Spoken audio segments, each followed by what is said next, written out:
29 décembre, bonjour mes chers, 6e jour de notre saut quantique. Et aujourd'hui, nous sommes arrivés, vous voyez, à la direction de l'ouest, ici. Ça veut dire que vous allez arriver aujourd'hui à réfléchir à votre mois de septembre. Le mois de septembre, il est accompagné par la gardienne des rêves et buts de demain.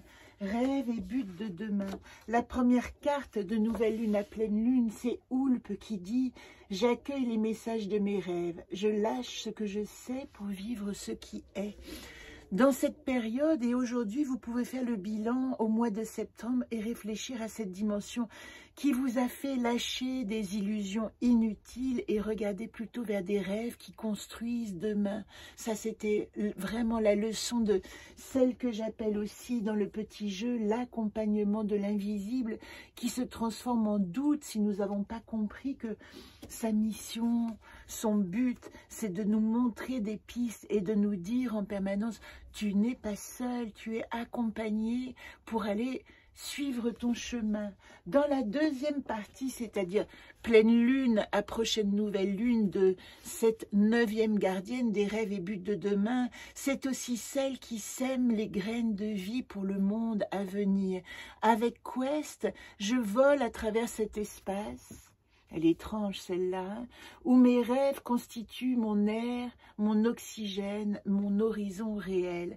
C'est comme les petits papus du pissenlit qui vont s'envoler. Vous savez, ces petits parachutes, c'est comme ça que nous pouvons nous imaginer à cette époque-là du mois de septembre et aller essaimer nos rêves. Certains prendront racine et d'autres mourront tranquillement et nourriront le sol.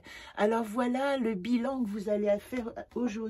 Et comme nous sommes arrivés dans la direction de l'ouest, je peux vous montrer aussi sur ce petit chemin de vie qui correspond aux gardiennes. Vous voyez, nous avons déjà parcouru tout ça. Nous arrivons ici, 9e gardienne. Et ici, qu'est-ce que nous dit Garit? Garit nous demande d'activer notre vision profonde. Maintenant que j'ai été explorer à l'ouest mes profondeurs, mes mondes les plus intimes, et que j'en ai ressorti de la substance, de la conscience, du terreau, de la nature de mon terreau, et bien avec Garit, je fais le bilan de l'Ouest. Je reconnais la vérité de mon être et j'entame le processus de travail avec la vérité de qui je suis. Garit nous dit « J'émerge de mes profondeurs face à la vérité, excusez-moi, je mets mes lunettes, de mon être. À présent que je me tiens au terme de mon propre enfantement, j'ouvre mon cœur et tout mon être à la guérison, la paix, la complétude. » Voilà pour la direction de l'ouest. Allez chercher à l'intérieur ce qui va nous permettre de vibrer à l'extérieur.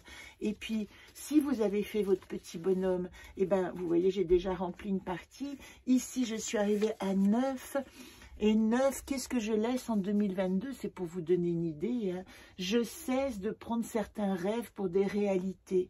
J'arrête de croire que certains rêves peuvent s'implanter dans la matière et je me concentre sur les rêves qui vont être fertiles. Et dans la direction de l'ouest, voir un peu plus loin, plus profondément que la nature superficielle des choses, c'est vraiment l'injonction. Il nous reste 2 jours pour notre saut quantique, donc vous avez rendez-vous demain avec les 2 prochaines, octobre-novembre, et puis après-demain, décembre et Astor. Je vous embrasse. Très belle journée à vous.